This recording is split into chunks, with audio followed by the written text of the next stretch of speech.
मैं तो पंजतन का गुलाम हूँ, मैं तो पंजतन का गुलाम हूँ। बिस्मिल्लाहिर्रहमानिर्रहीम। अस्सलामु अलैकुम। तोफ़ैया अली अलैहिस्सलाम मदद। मैं हूँ वसीम अब्बास। उम्मीद करता हूँ कि आप खैरियत से होंगे। मोहतरम नाज़रीन, आज मैं एक बहुत प्यारी हदीस हज़रत मोहम्मद मुस्तफ़ा सल्लल्लाहु अलैहि वसल्लम की आपसे शेयर करने जा रहा हूँ। ये एक ऐसा सिलसिला है हदीस का। हमने सुना था कि बड़े लोगों की बड़ी बातें, लेकिन जब हमने कुर्ब में जाकर देखा तो बड़े अल्लाह ने ये 14 ही बनाए हैं। इन 14 की तमाम बातें बड़ी हैं। बाकी जिसने भी दुनिया में बात की है वो इनसे सुनकर की है या इनकी बात को याद करके उसने बात की है। तो बड़े लोगों की बड़ी बातों से मुराद है कि मोहम्मद अहले बैत मोहम्मद अलैहिस्सलातु वस्सलाम की बड़ी बातें। ये आज की जो हदीस मैं आपको सुनाने जा रहा हूँ, हो सकता है कि अगर आप किसी गफलत में आप पड़े हुए हैं, अगर आप का और हमारा शुमार गाफलों में हो रहा है, तो ये हदीस हमको बेदार करने के लिए काफ़ी होगी। गौर से सुनिए, मोहब्बत से सुनिए। आपके नबी का कौल है, आपके नबी का फरमान है, आपके नबी का कलाम है। उस नबी का कलाम है कि जो ज़बां को हरकत नहीं देते कि जब तक कि वो न चाहे, वो कलाम नहीं करते जब तक कि वो न चाहे। तो वो कितना एक बुलंद कलाम होगा, और ये फरमान और ये हदीस कितनी एक बुलंद होगी, और वो तमाम बातें जो सरकार दो आलम सल्लल्लाहु ताला अलैहि वसल्लम के दाहने मुबारक से सादिर हुई, वो कितनी अजीम गुफ्तगू होगी। आपके सामने जब भी कोई हदीस आए तो झुकी हुई रूह के साथ, झुके हुए दिल के साथ आप उसको पढ़ें, आप उसको सुने, तो यकीनन वो आप पे असर अंदाज भी होगी और वो आपको अल्लाह के कुर्ब तक भी ले जाने में मददगार साबित होगी। सरकार दो आलम सल्लल्लाहु ताला अलैहि वसल्लम मिंबर पे तशरीफ़ फरमाए, असहाबे कराम रिज़वानुल्लाह अजमईन तशरीफ़ फरमा है। तो सरकार दो आलम सल्लल्लाहु अलैहि वसल्लम ने फरमाया कि माल, अहल और अमल, इन तीनों की मिसाल ऐसे ही है जैसे तीन भाइयों की मिसाल हो। बड़ी मोहब्बत से सुनिएगा, बहुत ही खूबसूरत बात आपको बताने जा रहा हूँ, शेयर करने जा रहा हूँ।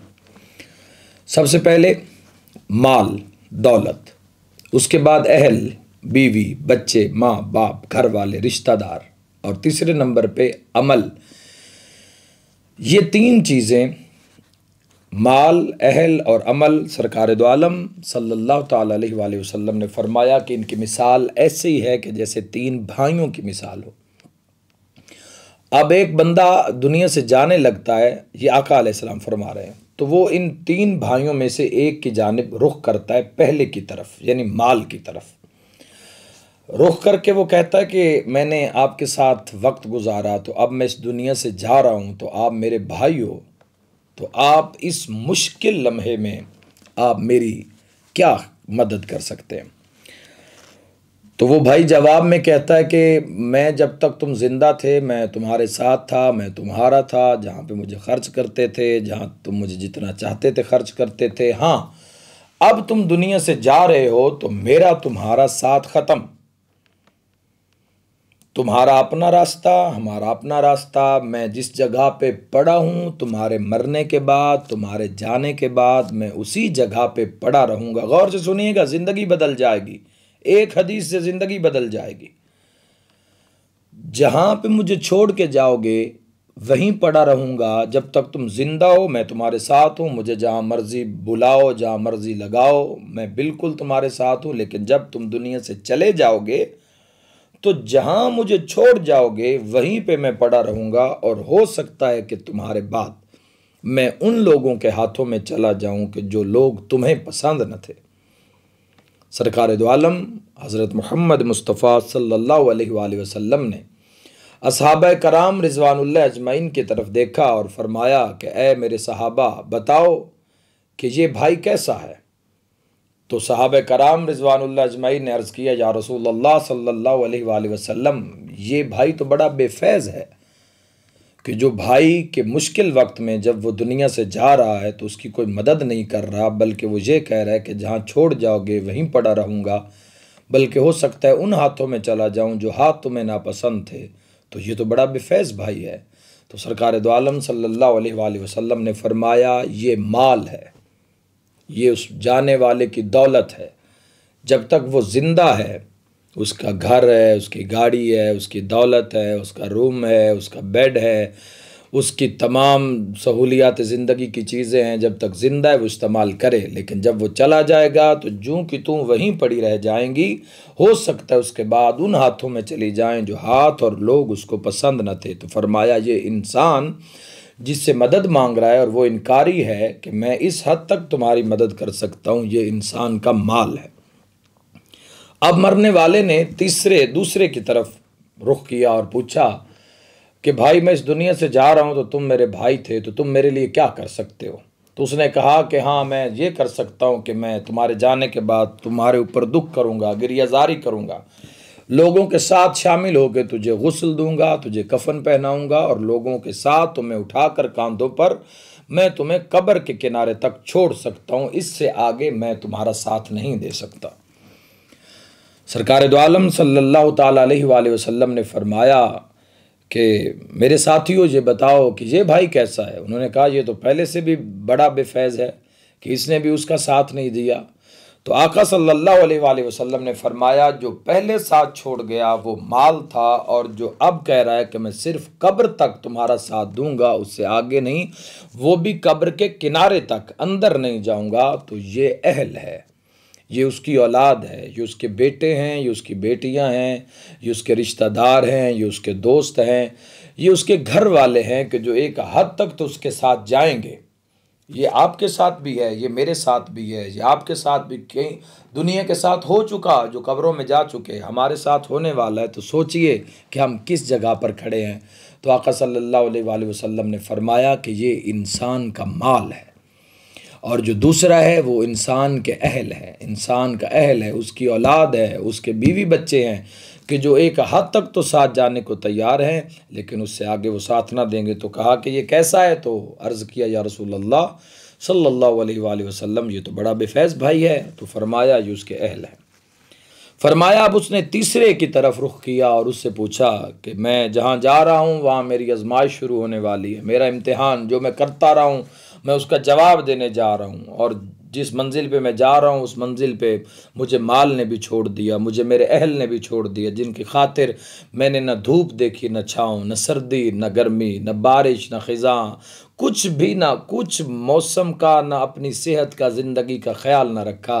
आज वो मेरे साथ जाने को तैयार नहीं हैं, तो तुम मेरे साथ क्या करोगे? अब पूरे सहाबा कराम सरकार दो आलम सल्लल्लाहु अलैहि वसल्लम, क्या खुश नसीब लोग थे, सरकार के चेहरे की ज़ियारत कर रहे हैं। और आका सल्लल्लाहु अलैहि वसल्लम ने फरमाया, और तीसरा भाई दोनों भाइयों से आगे बढ़ा और मरते हुए भाई को गले से लगा लिया और कहा कि तुम फिक्र ना करो, तुम घबराओ नहीं, अगर मलकल मौत आया तो सबसे पहले बात मैं करूँगा उससे।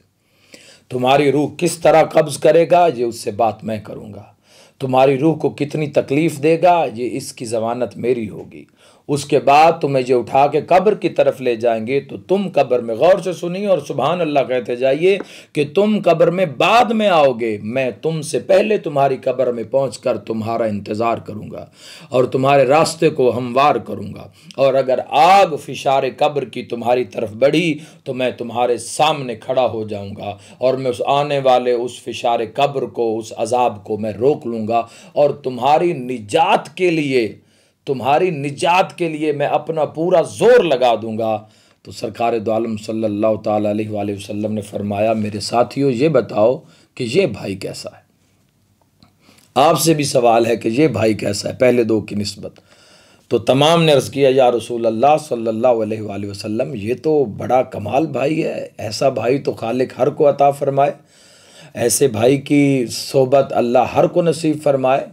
तो इसका तारुफ क्या है? तो सरकार दो आलम हज़रत मोहम्मद मुस्तफ़ा सल्लल्लाहु अलैहि वसल्लम हसनैन के पाक नाना ने फरमाया कि ये इंसान का अमल है, ये इंसान के वो आमाल हैं कि जैसे ही उसका वो वक्त, वो पीरियड, वो लम्हा स्टार्ट हुआ, कि जैसे ही उसके ऊपर नज़ा का वक्त आया और मलकल मौत सामने आया, तो सबसे पहले जो उसकी ढाल बन गया वो उसका अमल है।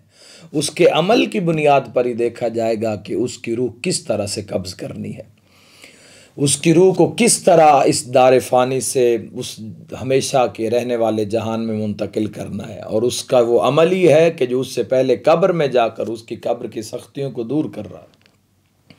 उसका किया गया वो अमल, उसकी सिला रहमी, उसकी खिदमत वालिदैन, माशरे में उसकी खिदमत, अच्छा इखलाक, अच्छी सोबत, अमर बिल मारूफ नही अनिल मुनकर, जो जो वो अमल करता रहा है वो अमल मलकल मौत की मुलाकात से लेकर और जन्नत के अंदर कदम रखने तक उसका साथी करार पाएगा। और हर मकाम पर, चाहे वो माशर की गर्मी हो तो उसका अमल उसको पानी मुहैया करेगा, माशर की धूप हो तो उसका अमल उसका साया बन जाएगा, माशर की वहशत हो तो उसमें वो उसका ढारस और दिलासा बन जाएगा। तो फरमाया ये तीसरा वो भाई है जिसको अमल कहते हैं। वो पहले दो भाइयों से, माल और अहल से, ये भाई बेहतर है जिसको अमल कहते हैं। तो मेरे भाइयों, इस हदीस से मेरे मुसलमानों बहनों और भाइयों, ए मुहिब्बान मोहम्मद व अहले बैत मोहम्मद, ए फ़िदायान अली इब्न अबी तालिब अलैहिस्सलाम, मेरा आपसे सवाल है कि आप अहल के लिए तो कर रहे हैं, माल इकट्ठा किया तो अहल के लिए, माल इकट्ठा किया तो दुनिया के लिए, माल इकट्ठा किया तो ऐशो इशरत के लिए, अमल के लिए आपने क्या क्या कुछ कर रखा है, क्या क्या बंदोबस्त किया है आपने अपने अमल के लिए। अगर आप चाहते हैं कि वो जो मुलाकात मलकल मौत से आपकी और मेरी होने जा रही है, होने वाली है, जिसका वादा अटल है और जिसका वक्त गिना और लिखा जा चुका है, आपकी और मेरी सांसें शुमार की जा चुकी हैं, तो इससे पहले कि वो वक्त आ जाए हमें अपने अमल को इतना मजबूत करना है कि चाहे माल हमारे साथ न भी जाए, चाहे हमारे अहल हमें छोड़ भी दें, हमारे बहन भाई, हमारे रिश्तेदार, हमारी औलाद, हमारे दोस्त, ये चाहे उस तारीख कब्र में हमको छोड़ कर भी आ जाएं, तो हमारा अमल इतना कव्वी व मजबूत होना चाहिए कि हमें ना माल याद आए और ना अहल याद आए। मैं दुआ करता हूँ कि खुदाए मोहम्मद व अहले बैत मोहम्मद हमें बेहतरीन से बेहतरीन अमल की तौफीक अता फरमाए, जो हमको कुर्ब मोहम्मद व अहले बैत मोहम्मद तक पहुँचाए। याद रखिए, माल भी इकट्ठा कीजिए, अहल का भी ख्याल रखिए, लेकिन जो चीज़ आपके साथ जाएगी वो आपका अमल है, जो आपका साथी बनेगा अंधेरी कब्र में, जो रोशनी बनेगा वो सरकार दो आलम सल्लल्लाहु अलैहि वसल्लम की ज़ुबानी वो आपका अमल है। कदम कदम पर अपने आमाल का मुहासबा करें और देखें कि कौन से अमाल ऐसे हैं जो हजूर मोहम्मद मुस्तफ़ा सल्लल्लाहु अलैहि वसल्लम को पसंद हैं और वो कौन से ऐसे अमाल हैं जो उनको नापसंद हैं। तो हर वो अमल करते जाएँ, हर वो मंजिल सर करते जाएँ जो आपको कुर्ब खुदा और कुर्ब मोहम्मद व अहले बैत मोहम्मद और कुर्ब इमाम ज़माना अलैहिस्सलातु वस्सलाम के कुर्ब में आपको लेके जाए। अल्लाह आपको और मुझे बेहतरीन से बेहतरीन अमल की तौफीक अता फरमाए। अल्लाह आपके और मेरे मरहुमीन की बख्शिश व मग़फ़िरत फरमाए, और ये जो लम्हा आपका और मेरा गुज़र रहा है अल्लाह इसको इबादत में शुमार फरमाए। इंशाअल्लाह मुलाकात रहेगी। अपना ख्याल रखिएगा। खुदा हाफिज़।